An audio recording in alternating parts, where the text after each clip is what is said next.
요한 사도가 보았던 마귀 사탄과 성도들 간의 영적 싸움, 치열한 영적 싸움들을 우리가 함께 보았습니다. 마귀 사탄 땅으로 내쫓겨서 성도들과 싸우는데 성도들이 죽기까지 싸워서 이겼다라고 하는 기록이 12장에 나와 있습니다. 지금 성도들도 영적 싸움 때문에 시험 들기도 하고 때로는 영적 싸움 때문에 고난을 당하기도 하고 시련을 당하기도 하고 어려움을 겪기도 합니다. 그러나 우리는 영적 싸움에 꼭 이기는 자가 되어야 됩니다. 할렐루야. 요한계시록 강조하는 것이 이기는 자, 이기는 자. 그렇게 마지막 7교회를 가르치면서 강조하는 말씀이 영적 싸움에 이기는 자가 되라. 이기는 자가 돼야 흰옷을 입을 수 있고 이기는 자가 돼야 생명책에 기록될 것이다 라고 말씀하고 있습니다. 3장 계시록 3장 5절에 사대교회 이야기하는데요. 마지막 때 많은 교회들의 모습들 쭉 열거하는데 사대교회 너희들이 살았다는 이름을 가졌으나 실상은 죽은 자다. 그런 상태에서 회개하고 돌이키지 않으면 도둑같이 심판의 때가 임하게 될 것이다 라고 말씀하시고요.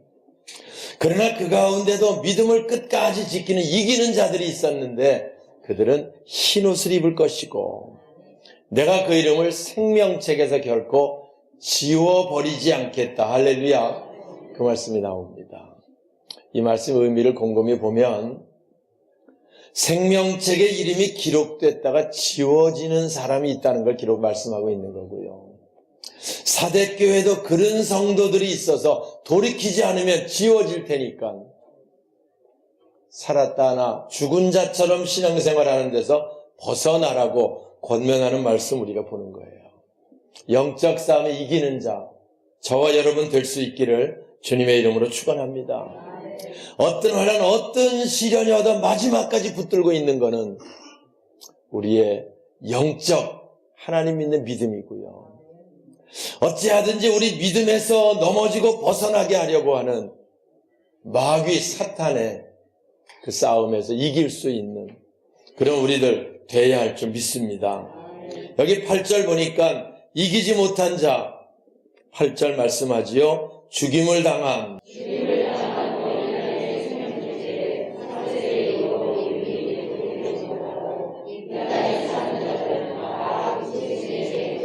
이 땅에 사는 자들 중에 두 부류가 있는데 생명책에 이름이 기록된 자가 있고 이 땅에 기록되지 못하고 이 땅에 사는 자가 있다. 생명책에 이름이 기록되지 못하고 이 땅에 사는 자는 짐승에게 경배하게 될 것이다. 참으로 절망적인 말씀입니다. 주님의 때, 주님 다시 오실 때가 되면 생명책에 이름이 기록되지 못하고 이 땅에 사는 자들은 모두 다 멸망 속에 들어가게 된다는 겁니다. 그러므로 우리는 이 땅에 사는 삶의 목표가 생명책에 기록되기 위한 것, 그게 우리 목표가 되어야 돼요. 여러분, 이 땅에 사는 우리 목표가 뭡니까? 부자 되고 무슨 잘 되고 어쩌고 많은 목표들 나름대로 있지만 그러나 우리 최종적인 목표는 생명책에 우리 이름이 기록되고 할렐루야 끝까지 믿음으로 하나님 경배하는 이기는 자 우리들 돼야 할 줄 믿습니다. 그렇다고 우리가 이 땅에서 잘 못되라는 얘기도 아니고요. 이 땅에서 고난 가운데 살라는 말도 아닙니다. 당연히 성도들이 이 땅에서 형통해야 되지만 그게 우리 최종 목표는 아니라는 거예요. 형통한 것이 우린 최종 목표가 아닙니다.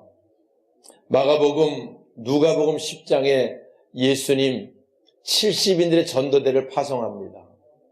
70인들이 나가서 열심히 예수 이름으로 복음을 전합니다. 복음을 전하면서 모든 거치는 것들, 특별히 귀신의 역사들을 예수 이름으로 쫓으니까 귀신이 항복하는 놀라운 사건이 벌어졌습니다. 전도를 마치고 그들이 돌아와서 기뻐서 예수님 굉장한 일이 있었습니다. 우리가 예수 이름으로 귀신을 쫓으니까 귀신이 항복했습니다 라고 얘기합니다. 그거 당연한 거다. 왜? 예수 이름에는 권세가 있으니까. 너희들이 정말 기쁜 거는 그것도 물론 기쁜 일이긴 하지만 너희들이 주의 이름으로 전도하고, 할렐루야, 그래서 하늘나라의 이름이 기록된 것, 그것으로 기뻐하라 라고 주님 말씀하시는 거예요. 우리가 이 땅에서 잘 되는 건 물론 기쁜 일이고, 이 땅의 형통 물론 기쁜 일이지만 가장 우리 기쁜 일은 뭐냐? 우리 이름이 하늘나라 생명책에 기록된 것, 그것으로 기뻐하라. 주님 말씀입니다. 계시록을 읽으며 그 말씀의 의미가 새롭게 다가왔어요. 오늘 우리가 주님을 위한 모든 수고, 헌신, 봉사, 하늘나라 생명책에 기록됩니다. 헌금을 축복한 하나님, 중심을 다해 드린 사랑하는 성도들, 하늘나라 생명록에 기록되게 하시고 이름 불러가며 그런 간절한 마음이 있습니다. 우리가 주를 위해 수고하고 봉사하고 헌신하는 것, 하늘나라 생명책에 기록된다는 걸 기억하시기 바랍니다. 이거 성경에 보세요. 아브라함, 이삭, 야곱 쭉 설명하잖아요. 아브라함은 어떻게 살았고, 이삭은 어떻게 살았고, 다윗은 어떻게 살았고, 믿음으로 승리한 사람의 기록이 있는가 하면 잘못 살아서 실패한 사람의 기록도 적나라하게 기록합니다.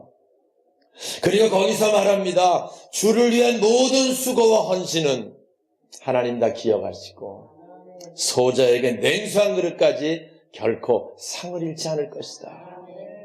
그러므로 우리가 끝까지 믿음을 지켜서 성경에 나오는 아브라함, 이삭, 야곱의 기록처럼 우리들의 이름이 계속 기록되어져서 주님 다시 만날 때 하늘의 생명책이 펴지고 행한 대로 갚아주신다고 하는 놀라운 은혜, 바로 우리가 그때를 바라보며 사는 우리 모두가 되어야 할 줄 믿습니다.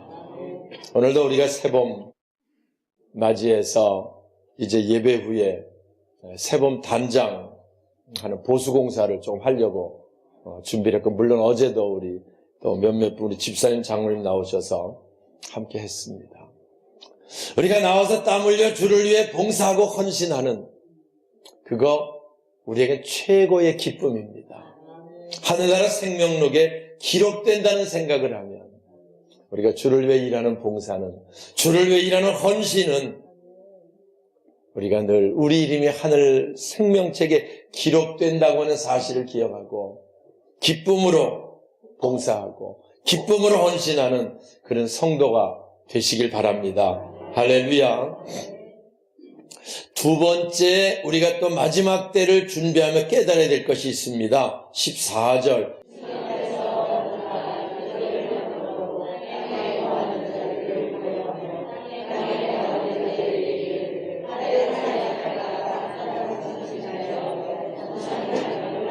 네, 마지막 때 요한이 또 본 게 있는데 놀라운 사실을 봅니다. 짐승들이 와가지고 이적을 행하기 시작을 해서 땅에 있는 성도들을 미혹하는 장면을 본 거예요. 심지어 하늘에서 불이 땅으로 내려오게 하고 죽어가는 자, 칼에 상하여 다 죽어가는 자를 살리는 사건도 나오고요. 큰 이적을 행해서 그걸 보고 많은 사람들이 다 그 이적을 쫓아가는 그 모습을 보고 그래서 우상에게 경배하는 그런 모습을 보았다는 겁니다. 그걸 우리에게 보여준 이유가 뭡니까? 우리가 마지막 때가 가까울수록 마귀 사탄도 이적으로 행해서 성도들을 미혹할 수 있다는 것을 우리에게 말씀해 주는 거고요. 그러면 우리는 이적을 쫓다가 미혹되는 자 되지 말고 말씀을 쫓아가는 자가 되자. 할렐루야. 새벽에 그 말씀했어요. 마지막에 가까울수록 우리는 이적을 쫓는 자가 아니고 말씀을 쫓는 자가 되어야 된다. 왜? 이적 쫓아가다 까딱 잘못다 미혹될 수 있고요. 영분별의 은사가 분명하지 않으면 거기 쫓아가 잘못하면 빠질 수 있기 때문에 오늘날도요. 여러 이단들이나 여러 가지 어려운 가운데 빠져서 어려운 문제 가운데 있는 굉장히 많습니다. 오늘 우리가 마지막에 가까울수록 말씀을 쫓아가는, 말씀을 따라가는 저와 여러분 되어야 할 줄 믿습니다. 그래서 요한계시록 시작하면서 1장 1절에 하나님께서 속히 일어날 일을 보이시려고 요한에게 보여주셨다. 그래서 요한계시록은 속히 일어날 일을 보여주신 거예요. 왜? 준비하라고. 마지막 때 이런 일이 있을 것이다. 이런 일이 있을 것이다. 준비하게 하기 위해서 요한에게 보여주셨고 요한은 그걸 보고 증언했고요. 우리도 그 말씀을 함께 읽으며 또 보고 우리가 늘 마지막 때 이런 부분들을 주의해야 되겠다. 이 땅의 형통이 목표가 아니고 생명책의 이름이 기록되면 지워지지 않게 사는 것이 우리 목표다. 그 말씀 보고요. 또 마지막 때 되면 이렇게 짐승들이 이적을 행해서 성도들을 미혹하니 이적을 쫓아가지 않고 마지막 때 될수록 말씀을 쫓아가는 자 되어야 되겠다. 이런 결단들을 하게 하기 위해서 계시록을 주셨다는 거예요. 그래서 이 말씀을 읽는 자 우리 같이 읽었잖아요. 오늘 이 말씀을 듣는 자 오늘 듣고 있잖아요. 이 말씀을 지키는 자들이 복이 있다. 왜? 뭐가 뭔지 모르고 세상 쫓아가다 휩쓸려가면 안 되는데 말씀을 통해 돌이키는 사람 돌이킬 수 있고 말씀을 깨닫고 품고 있는 자 준비할 수 있기 때문에 이 말씀을 읽는 자 듣고 지키는 자가 복이 있다고 말씀하고요. 여러분들은 이 계시록의 말씀이 끝까지 마지막 때가 될수록 늘 기억하고 마지막 때 이러이러한 일이 나게 되니 우리가 늘 주의해야 되겠다고 하는 그리고 그때를 준비하는 저와 여러분의 끝까지 이기는 삶이 될 수 있기를 바랍니다. 마지막 세 번째 16절입니다. 그가 자 여기 짐승이 계속 이어지는 거지요. 그가 모든 자, 곧 작은 자나 큰 자나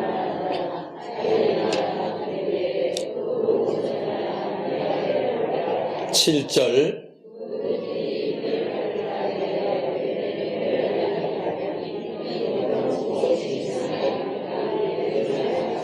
네, 마지막 때는 또 세 번째 작은 자나 큰 자나 부자나 가난한 자나 자유인이나 종이나 할 것 없이 모든 사람들 오른손이나 이마에 표를 받게 한다. 표를 받게 하는 때가 온다는 거예요. 그리고 그 표를 받은 자들 외에는 누구든지 매매를 하지 못하게 할 것이다. 이 표는 곧 짐승의 표다라고 말씀하고 있습니다. 매매를 표를 받지 않으면 못한다 그러면 표를 안 받으면 안 될 것 같고요. 근데 마지막 때 이런 사건이 나올 것이다라는 말씀을 분명히 하고 있고요. 물론 이 표가 한간에서는 바코드를 얘기하는 거냐 아니면 무슨 다른 칩을 얘기하는 거냐 논란이 많습니다. 하지만 우리가 요즘 보면은 이 바코드가 대부분 매매가 바코드를 통해 이루어지는 세상 속에 우리가 살고 있습니다. 불과 우리가 한 40년 이때만 해도 바코드 별로 중요하지 않고 백화점 갈 때만 바코드를 쓰지 이런 구멍가게들은 다 현금으로 이렇게 주고받고 이렇게 하지 않았습니까? 물론 그 전에 물물 교환하는 시대도 있었고요. 근데 불과 3, 40년 지났는데 지금은 어디든지 바코드를 씁니다, 이제는. 어디든지 이제는 돈 주고받는 일들이 별로 없어졌어요. 매매가 모두 다 이거를 통해서 이루어집니다. 그런데 이것이 우리에게 요한계시록에 나오는 편지 아닌지는 논란이 있지만 중요한 것은 매매를 하지 못하게 하는 표를 받을 때가 오는데 그 표를 손이나 이마에 받게 할 것이다. 근데 받으면 안 된다는 거지요. 우리 이 말씀 기억하고 매매를 못해서 아예 농사 짓고 그냥 사는 한이 있더라도 표를 받으면 안 된다는 거죠. 그런 결심은 우리가 해야 한다는 거예요. 물론 지금은 표를 받는 이마나 어디 표를 받는 시대는 아닙니다. 그런데 지금 아직까지 칩이라는 게 더 작게 작은 칩에 많은 양들을 저장하는 기술들이 상상을 초월하게 발전하고 있습니다. 지금 핸드폰 하나에 칩 무슨 조그만 얼마만한 겁니까? 손톱만한 칩 하나 집어넣으면 그 안에 어마어마한 양들을 저장하게 되는 거지요. 그런데 그 손톱만한 거라도 우리 이마에다 넣으려면 이마를 찢고 복잡해지니까 하라 그러면 안 할 것 같아요. 근데 앞으로 얼마 후에 더 작은 칩이 만약에 만들어질 수 있다고 치면, 옛날에 슈퍼컴퓨터는 미국에 있었는데 슈퍼컴퓨터에 저장 장치를 넣어두는 그 양이 이 교회 건물보다 더 큰 건물에 저장을 해야만 됐어요. 많은 양을 저장하려니까. 근데 기술이 급속도로 발달해가지고 작은 칩 하나에 굉장히 많은 양을 집어넣습니다. 나중에 더 작은 게 돼가지고 만약에 우리 무슨 여자들 귀 뚫는 걸 어떻게 돼? 귀 총 넣고 뽕 뚫어진다 그러대 아주 순간에. 근데 애들도 뚫겠다고 막 하는 그런 데인데, 만약에 그렇게 간단하게 집어넣으면 우리가 카드 같은 거 안 갖고 다녀도 그냥 지하철도 지나가기만 하면, 무슨 물건 살 때 지나가기만 하면 다 처리가 되는 그런 시대가 올 수 있다는 얘기고요. 거의 우리가 그런 시대에 온다는 걸 느낄 수 있는 시대에 사는 게 분명합니다.